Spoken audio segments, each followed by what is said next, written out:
on to furniture. Okay. And so what kinds of furniture do we take? What are some ways to take care of furniture, to package it, that kind of thing? Okay. The things I can think of as far as furniture goes is, of course, cribs, the changing tables, right? Like what they call changing tables. We take mattresses, right. like crib mattresses. We take toddler beds. Let me think. What else do we take? Chairs, like little kids' tables and right. chairs. Desk. We have a lot of gliders. We'll take like any of the little like pop-up chairs or the little Pottery Barn chairs that kids will sit in. Right. Pretty much bookshelves for kids. Dressers. I mean, like right. we have some dressers and stuff like that for kids. Anything that's more for kids, like more like a toddler size bed or a twin size bed. If you have a queen, it's probably not going to sell. So right. I wouldn't bother right. taking it. And another thing is we have to have everything put together. So if you bring a crib, you need to set it up because right. it won't sell if it's in pieces. No, because people won't know, does it really go together? Does it have everything it needs? Yes. So you've got to set those up. Yes. And when it comes to cribs, there are specific guidelines for when we can accept them. The guidelines changed, I think, in the summer of 2011. The guidelines changed for cribs. So if you have a crib that is before 2011 or before that date, then we won't accept it. And so I'm going to post a link in the comments after we're done, and you can then read those comments and you can see whether or not your crib is one that we would accept, because we don't want you to drag it down to the sale and get it all set up or walk in with it and those items are not acceptable. Hey, there's Nikki. Hi, Nikki. Hey. Nikki just got home. And so we don't want you to go to the trouble of lugging it in just to have to take it back out to your car.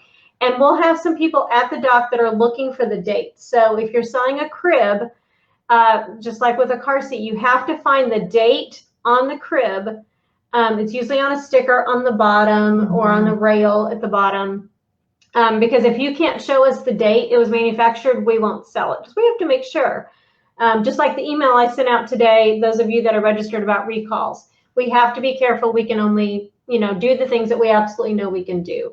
So I'll put a link in the comments about crib guidelines as well. And I would say that most people, if you have a crib and a mattress that you're going to sell, I would separate out those two items. Right. I would put the crib in and then put the mattress in, because some people might just want the crib and want a brand new mattress or, whatnot. So I would separate those two out. Plus, it's easier.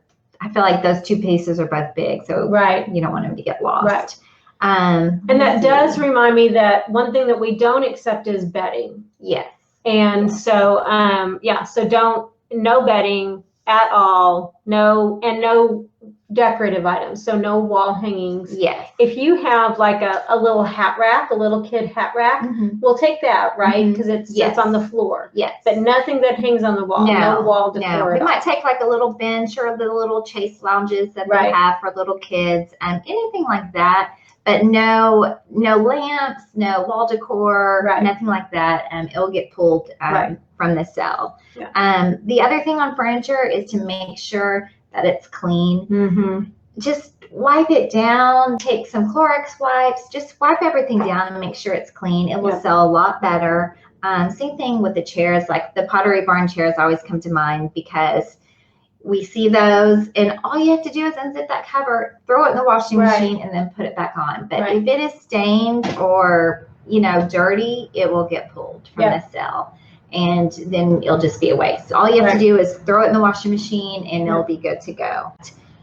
Speaking of furniture, if you have several pieces, like if you have a kid's table with 4 chairs, get one, you would print one sticker, put it on the table, and then put like 4 pieces, and then take your barcode number and put it like on a piece of this kind of tape and put it on each one of the pieces, like 2 of 4, 3 of 4, to keep the pieces together so we know that it's a set when people are looking at buying it. So if your chair gets separated from the other table and chairs or whatever, we can match those back together if it gets carried off and over here, and we can put those back together. Yes. So.